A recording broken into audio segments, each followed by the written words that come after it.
इतिहास लिखा है इसमें, कुछ खास छिपा है इसमें। इतिहास लिखा है इसमें, कुछ खास छिपा है इसमें। मर्यादा है, कोई वादा है, विश्वास रखा है इसमें। सात फेरों से मिला ये तो उपहार है, मेरा श्रृंगार है, मेरा श्रृंगार है, मेरा श्रृंगार है, मेरा श्रृंगार है। मंगलसूत्र, मंगलसूत्र, मंगलसूत्र, मंगलसूत्र,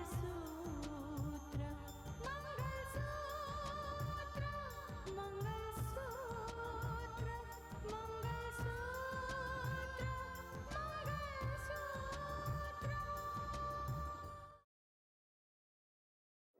पुलिस ने तो अपनी तरफ से मुझ पर गोली चला ही दी थी, लेकिन घायल हालत में मैं कुछ गांव वालों को मिला और उन्होंने मेरी जान बचाई। पर तुम अच्छी तरह जानते हो कि रितिका किस हद तक जा सकती है। उसके सर पर तो जुनून छाया हुआ है तुम्हें गिरफ्तार करने का। और ये जो हालात हमारे सामने आए हैं ना, उसका एक साथ मिलकर मुकाबला करें। इस तरह बार बार राकेश का आना आपके लिए भी खतरा हो सकता है, और ज्यादातर इसके लिए। इसके लिए बहुत बड़ा खतरा हो सकता है, इसलिए थोड़ा आपको सब्र करना होगा। हाँ दीदी। कितने बेसब्र हैं आप लोग, थोड़ा सा सब्र रखिए। जो लोग मेरे खिलाफ नारे लगा रहे हैं ना, वो ही लोग, वो ही पब्लिक आपका वो अंजाम करेगी कि आपने अपने ख्वाब में भी नहीं सोचा होगा।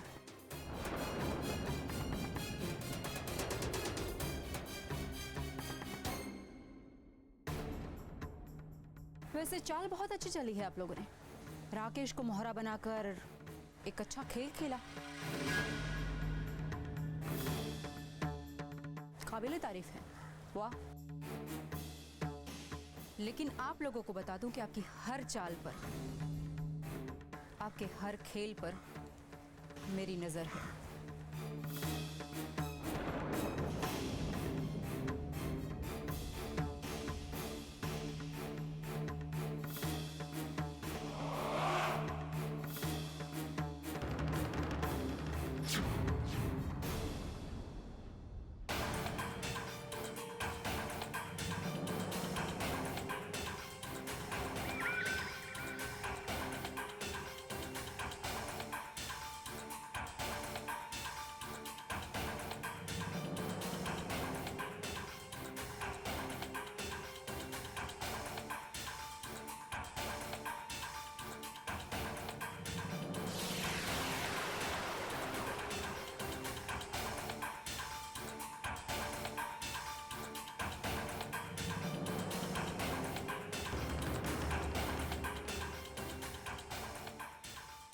आइए आइए, सिर्फ आप ही की कमी थी।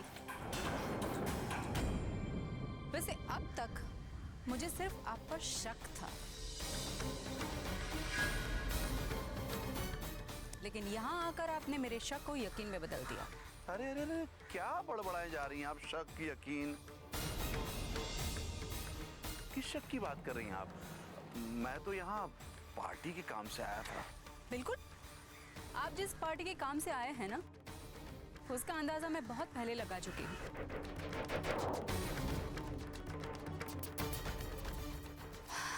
वैसे आप लोगों को मैं बता दूं कि आप लोग तब तक आजाद हैं जब तक मैं चुप हूं। जिस दिन मैंने अपनी जबान खोली ना, आपका क्या हश्र होगा आप सोच भी नहीं सकते।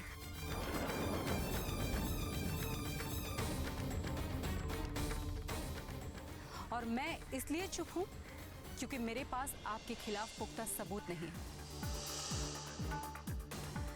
जिस दिन मेरे पास आपके खिलाफ पुख्ता सबूत आ गए ना, आपका वो हश्र करूंगी कि इस धरती पर दोबारा जन्मने के लिए आप डरोगे।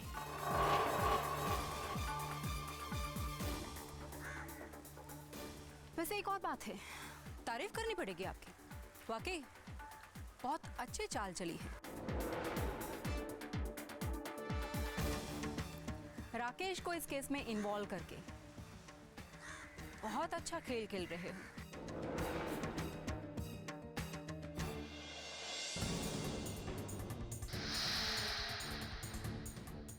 जिस दिन राकेश को मैं कानून के शिकंजे में लाऊंगी,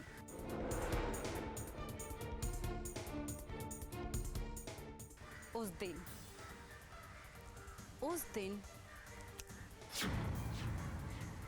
you're gone.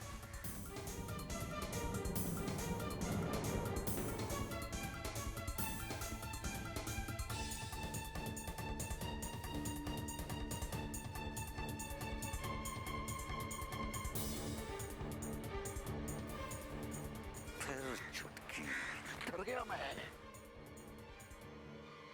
बहुत अकड़ दी है, लेकिन जिस दिन मैंने बंसी बजा दी ना, सच मेरे इशारे पर नाचेगी।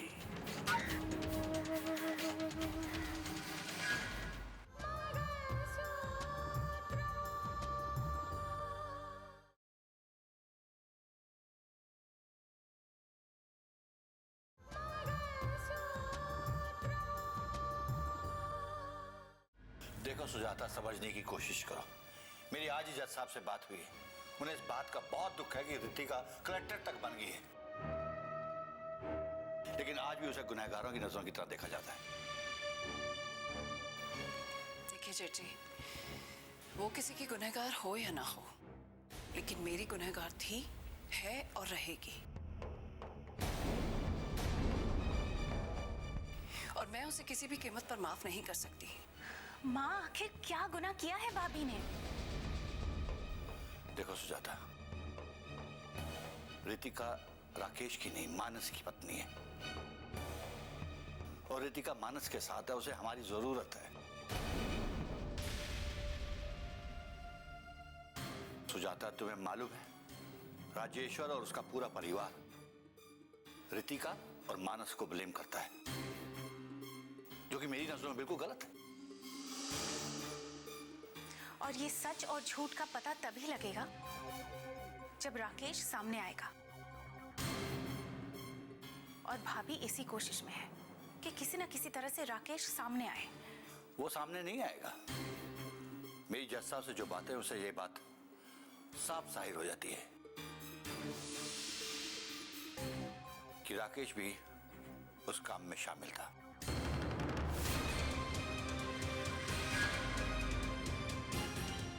उस गुनाह में शामिल था, इसलिए वो कभी सामने नहीं आएगा।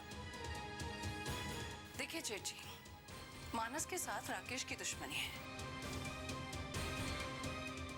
और उसकी वजह भी तो रितिका ही है। माँ, हम तो ये जानना चाहते हैं कि आखिर आपकी क्या दुश्मनी है रितिका भाभी के साथ? देखो सुजाता,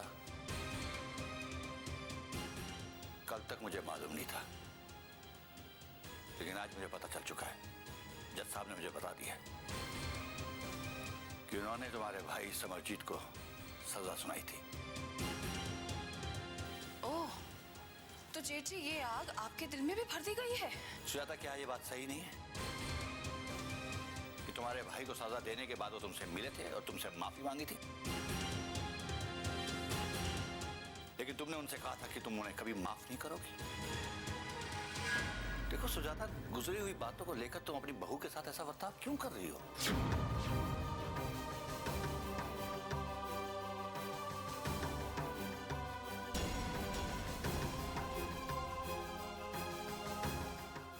माँ कभी नहीं सुधरेगी।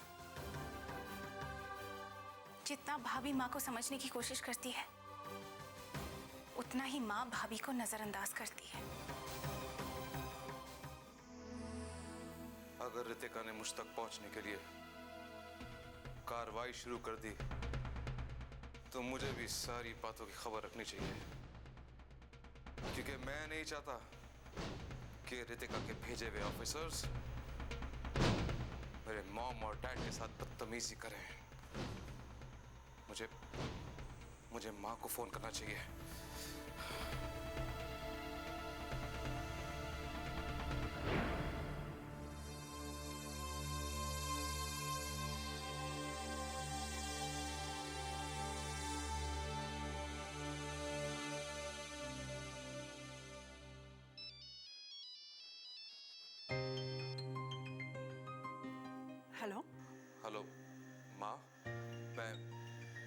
आपका बेटा बोल रहा हूँ। कौन, राहुल? नहीं माँ, राहुल नहीं, राकेश माँ। क्या माँ, आप अपने बेटे की आवाज नहीं पहचानी? हाँ, मैं भी वही कहना चाह रही थी बेटा। तुम्हारी आवाज बहुत बदली बदली सी लग रही है। वो माँ, शायद इस फोन की वजह से आपको ऐसा लग रहा होगा। खैर माँ, बताइए आप कैसी हैं? मैं बिल्कुल अच्छी हूँ। तुम कैसे हो बेटा? मैं ठीक हूँ माँ। आप लोगों से दूर रहकर अच्छा नहीं लग रहा है माँ। यही तो हमारी बदनसीबी है बेटा। हम चाहकर भी ना तुझे अपने पास बुला सकते हैं, ना अपने पास रख सकते हैं। माँ, मैं जहां भी हूँ बहुत अच्छा हूँ। आप मेरी बिल्कुल फिक्र मत कीजिए। कैसे फिक्र न करूं बेटा? तुम नहीं जानते, भले ही तुम कितनी ही दूर क्यों ना हो, पर तुम्हारा चेहरा एक पल के लिए भी मेरी आंखों से ओझल नहीं हो पाता।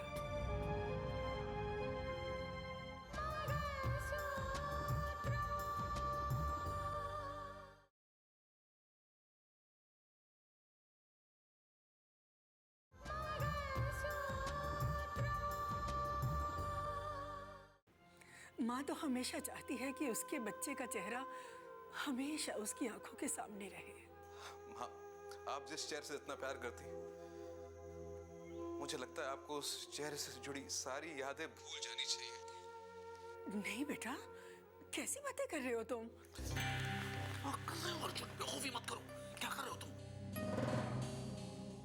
अपने चेहरे की बात किसी को क्यों बता रहे हो तुम, जबकि तुम अच्छी तरह जानते हो कि रितिका बगैर हाथ धोए तुम्हारे पीछे पड़ी हुई है।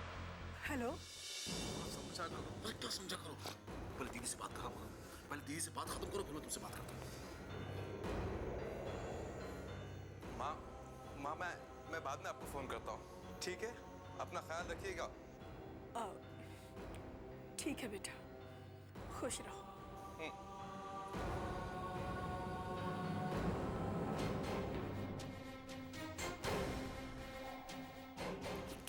क्या बेवकूफी कर रहे हो तुम? क्या हो क्या गया तुम्हें? मैंने तुमसे मना किया था ना कि जब तक मैं तुमसे न कहूं तो किसी से संपर्क नहीं करोगे, फिर भी तुम किए जा रहे हो। मामा, आपकी सारी बातें मुझे याद है, इसलिए मैंने अपने नंबर से नहीं दूसरे नंबर से फोन किया था उन्हें। अरे मेरे भांजे, दूसरे से करो या तीसरे से करो, लेकिन आवाज तो तुम्हारी है ना, हो तो तुम ही ना। तुम्हें नहीं पता, रितिका दीदी का फोन टैप कर रही है, तुम्हारी आवाज को अच्छी तरह पहचान सकती है, फिर तुम तक पहुंच सकती है। क्या हो गया तुम्हें भांजे? तुम्हें इतना समझा रहा हूं मैं कि तुम इस तरह की बेवकूफी करके खुद के लिए परेशानी क्यों मोल ले रहे हो और अपने साथ साथ मेरे लिए परेशानी मोल ले रहे हो। देखो, इस बात का ख्याल रहे कि जब तक मैं तुमसे ना कहूं तुम किसी को फोन नहीं करोगे, किसी से बात नहीं करोगे।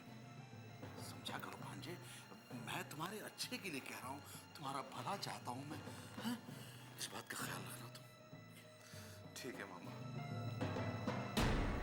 हाँ बोलिए ना, क्यों फोन किया आपने? आप मेरे बारे में कल क्या सोचते थे और आज क्या सोचते हैं, इससे ना तो मुझे कभी पहले कोई फर्क पड़ा, लेकिन एक बात मैं आपको अच्छी तरह समझा देना चाहता हूं जज साहब, कि आज के बाद ना तो कोई इंतजार होगा और ना ही आपके साथ कोई समझौता होगा। मैंने आपके साथ समझौते की कोई पहल नहीं की है और ना ही मैं आपके साथ किसी भी तरह का समझौता करना चाहता हूं, समझ गए आप? एक सच्चाई सामने आई थी जिसकी वजह से मैंने आपको आगाह करने की कोशिश की थी, बस। नहीं जज साहब, नहीं, आपने आगाह करने की कोशिश नहीं की है, बल्कि वक्त की राख में जो चिंगारी सुलग रही थी उसे तो हवा दी है आपने, और इसका जवाब तो मैं आपको दूंगा, क्योंकि जब वक्त बदलता है तो सारे पांसे पलट कर रख देता है, और अब वो वक्त आ गया है कि मैं अपने बेटे के साथ हुई नाइंसाफी का आपसे सूद समेत हिसाब ले सकूं। किस नाइंसाफी की बात कर रहे हैं आप? और कैसा बदला लेंगे मुझसे? है हिम्मत? अगर कुछ करना है ना तो अपने बेटे को रोकिए, जिस राह पर उसका कदम चल पड़े ना उन्हें रोकिए, बात करते हैं। अपने मंसूबों को जबान देने में तो महारत हासिल है आपको जज साहब, झूठ को सच और सच को झूठ साबित करना तो कोई आपसे सीखे। लेकिन अब मेरी भी एक बात सुन लीजिए जज साहब, अगर आपने मानस को बचाने के लिए कोर्ट में उतरने का फैसला कर लिया है तो मैं आपको यह बता देना चाहता हूं कि मैं भी मानस को सदा दिलवा कर ही दम लूंगा, किसी भी कीमत पर। अब कामयाबी आपको हासिल होती है या मुझे, ये तो आने वाला वक्त ही बताएगा। इंतजार कीजिए। राजेश्वर जी, आपको जो भी करना है ना, शौक से करें।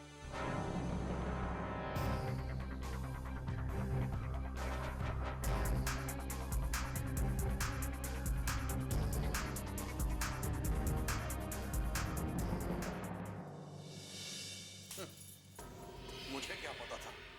मैंने कभी ख्वाब में भी नहीं सोचा था कि रितिका अचानक गुलशन शाह के घर पहुंच जाएगी और वहां मुझे देख लेगी। ये बहुत खतरनाक बात है सुंदर। रितिका तुम्हें वहां देखकर ये जरूर समझ गई होगी कि तुम भी उन लोगों के साथ मिले हुए हो।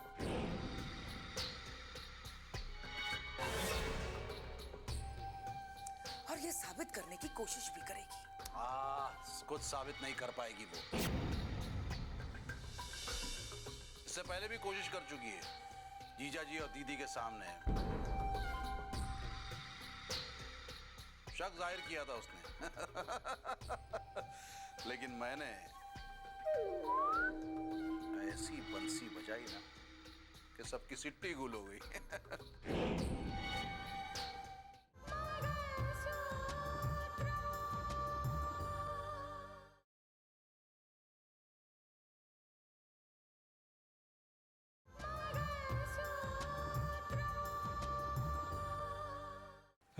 लेकिन वो वहां गई क्यों थी?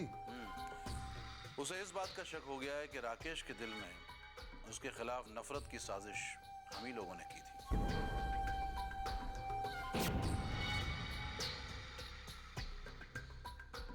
अब बस इसीलिए वो राकेश को पागलों की तरह तलाश कर रही है। अरे पर राकेश तो मैं हूं ना। आप बताइए मिलना कब है? जो आपने सोचा था उसकी शुरुआत आज से कर ही देते हैं। आखिर बिपिन जब भी पिन मारता है ना, उसकी चुभन बहुत गहराई तक जाकर चुभती है। ओ पिन मास्टर, थोड़ा इंतजार करो ना, फिर चुबाना। हाँ, मुझे तो उस वक्त का इंतजार है जब मानस को सजा होगी।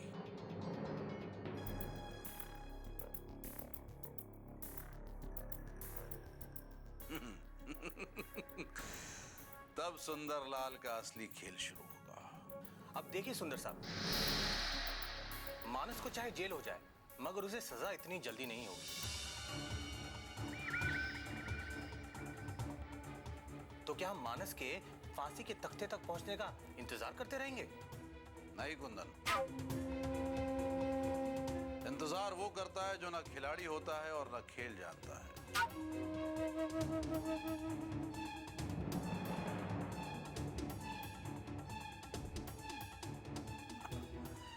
हम तो मानस की गिरफ्तारी और उसकी सजा के बीच ही ना खेल खेल चुके होंगे।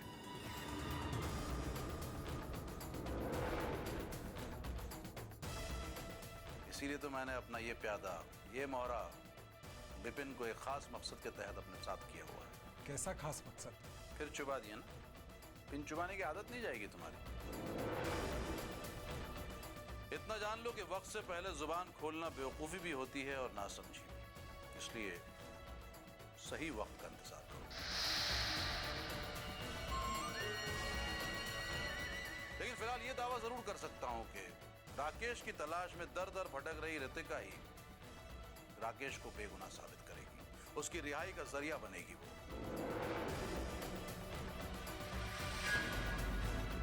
और तब जाकर सुंदरलाल का असली खेल खत्म होगा।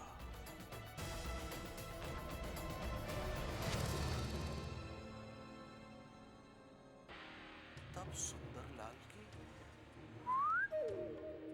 असली बांसुरी बजेगी।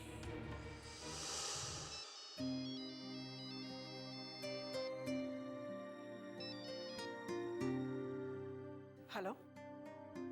हेलो माँ जी, मैं आपसे कोई ज़रूरी बात करना चाहती हूँ, लेकिन प्लीज़ आप मेरी बात को समझने की कोशिश कीजिएगा। समझाओ रितिका, क्या समझाना चाहती हो मुझे? माँ जी, आप प्लीज़ मुझे समझने की कोशिश कीजिए। ये ज़रूर किसी की साजिश है। माँ जी, कोई जानबूझकर हमारे बीच में नफरत की दीवार खड़ी करना चाहता है। अब प्लीज़ एक बार समझने की कोशिश तो कीजिए। जाने दो रितिका, अब इन बातों का कोई मतलब नहीं है। माँ जी, आपको बहुत बड़ी गलतफहमी हो रही है। रहने दो रितिका, मैं इस बारे में कोई बात नहीं करना चाहती। माँ जी, आप समझने की कोशिश कीजिए। अगर ये गलतफहमी मिटी नहीं ना, तो इतना बड़ा अनर्थ हो जाएगा कि बाद में हमें पछताने का मौका भी ना मिलेगा। अनर्थ तो उसी वक्त हो गया था रितिका, जब मेरे बेटे को फंसाकर फांसी के तख्ते तक पहुंचाया गया था। माँ जी, मैं आपको बार बार कह रही हूँ, आप मेरी बात को समझने की कोशिश कीजिए। ऐसा भी तो हो सकता है ना कि राकेश को गलतफहमी हुई हो।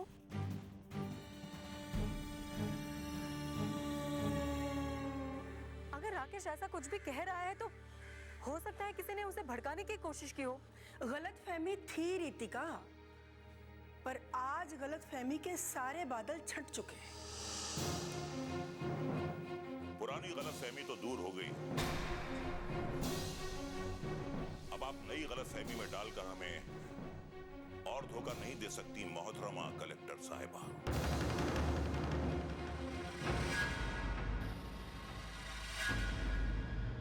कच्चे